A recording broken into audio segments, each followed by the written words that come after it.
Hello guys, welcome back to my channel. At kung bago ka sa channel na to, I am Za and this is Za Canada. Today we are going to talk about an important topic and it's all about Super Visa. Ano nga ba ang Super Visa? At kung paano mo madadala ang iyong parents legally and long term dito sa Canada. Especially ngayon na medyo limited ang ibang programs and this is going to be your best option. Panoorin hanggang dulo.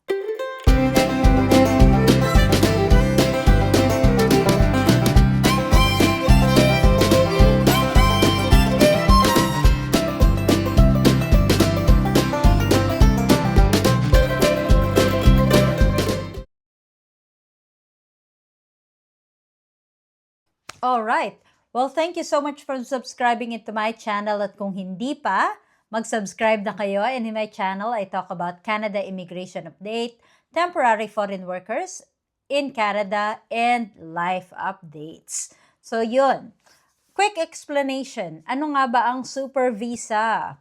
Super Visa is for parents and grandparents only. So, from the word itself, syempre, hindi pwede ang sisters, hindi pwede ang brothers, cousins. So, in short, para sa magulang or para sa mga lolo at lola. Okay? So, ito yung visa na ibinibigay ni Canada para dun nga sa mga parents and grandparents na magstay up to 5 years in one entry. Okay? So, hindi kagaya to ng visitor visa na for 6 months lang. Okay? So, kung gusto mong makasama ang iyong family dito sa Canada, then Super Visa is for you. Okay? So, ano nga ba ang basic requirements to apply for Super Visa? The first one is, of course, a relationship requirement. So, dapat mo syempre patunayan na yung parent mo o yung lola at lola mo, yung dadalin mo dito sa Canada. Okay? So, kailangan sila talaga yung sila talaga yung totoong magulang mo o totoong lola at lola mo. Okay? So, proof is birth certificate and family documents. Okay? Next is host requirements. Ikaw naman to. Ikaw yung magdadala dito sa kanila. First one is Canadian citizen or PR. You must be a Canadian citizen or PR. At least 18 years old. Of course, nakatira ka ngayon dito sa Canada. And you have enough income. Okay? So, pupunta tayo dyan. Income requirement. And this is very important. Dito nadideny yung mga karamihan. Kasi, you must meet the minimum necessary income or yung tinatawag nilang LICO or LICO. Example, for 2 people, around 38,000 Canadian. So for 4 people, dapat 56,000 Canadian. Okay? Mas marami kayo sa household, syempre mas mataas ang income na kinakailangan. The next one is you also have to prepare a letter of invitation. Hindi ito basta letter lang. So you have to indicate the financial support letter, the family size, and the details of the visit. Okay? So kung bakit ba talaga kailangan pumunta ng parent or grandparent mo dito. Okay? So next one is medical insurance. This is non-negotiable. So, dapat talaga may medical insurance sila kasi hindi naman sila covered ng MSP. MSP na ibinibigay dito ng province. Okay? So, they should have at least 1 year coverage, at least 100,000 coverage, and must be valid. Of course, dapat valid yung insurance na kinukuha nyo para dun sa parent or grandparent nyo.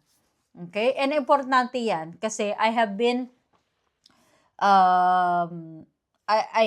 I don't know if you watched my previous video about that and may dinila siya ng parent dito nagkataon na hindi nila nakuha ng insurance. So, they end up paying a lot of money or a big amount of money para lang kasi bigla nagkasakit. Yung nanay yata nila or tatay nila bigla nagkasakit nung pumunta rito since na wala ngang coverage or health coverage or walang insurance silang kinuha, then they had to shoulder a big amount of money or big chunk of money na hindi ko alam na maybe na hanggang ngayon binabayaran pa nila. Okay? So, importanteng may insurance. Medical exam. Your parents must pass medical exam. Okay? Approved panel physician only. So, same thing, those people who undergo or who come here as a temporary foreign worker or student visa or yung mga nag-a-apply ng PR, kasi pumupunta lang naman tayo talaga sa mga designated physicians or panel physicians that are certified ni Canada. So, nandiyan ang St. Luke's, St. Peter, nakalimutan ko na yung namin din sa may Makati, somewhere in Makati. IOM, yan pa pala, isa pa yan. Okay, so i-search nyo na lang, nasa IRCC website yung complete list ng panel physician, approved panel physician. Okay, apply from outside Canada, important, dapat nasa outside Canada when applying. Okay, which means na yung address nung nag-a-apply is nasa labas ng Canada. Okay? And segment and other conditions. Dapat meron din na prove na babalik sila sa country pinanggalingan nila. Okay? No criminal record, in good health, and there's a valid passport. Okay? Kasi kailangan nilang ipakita na visitor lang sila at walang overstaying na mangyayari. They released the super visa because napakahaba ng processing ngayon para sa parent sponsorship. So most probably they gave way to those people who would like to bring their parents and grandparents dito sa Canada by giving or by updating the requirements for super visa para naman makasama nila yung mga magulang nila. So anyway, personal tips para ma-approve kayo dito sa super visa. Over-prepare your documents. That's the first one. So kahit hindi hahanapin ni IRCC, nasa tingin nyo nakakailanganin nila, ilabas nyo na or idagdag nyo na. Most of the time, these are for home ties. For example, if your parent has an existing business back in the Philippines, then maybe that's one of the home ties na makapagpapatunay na hindi mag-overstay yung parent nyo or yung grandparent nyo dito sa Canada. So the next one is choose correct insurance. Don't go cheap. Marami na tayong kababayan dyan sa Pilipinas na nag-o-offer ng mga insurance. So, make sure na legitimate naman siya. Okay?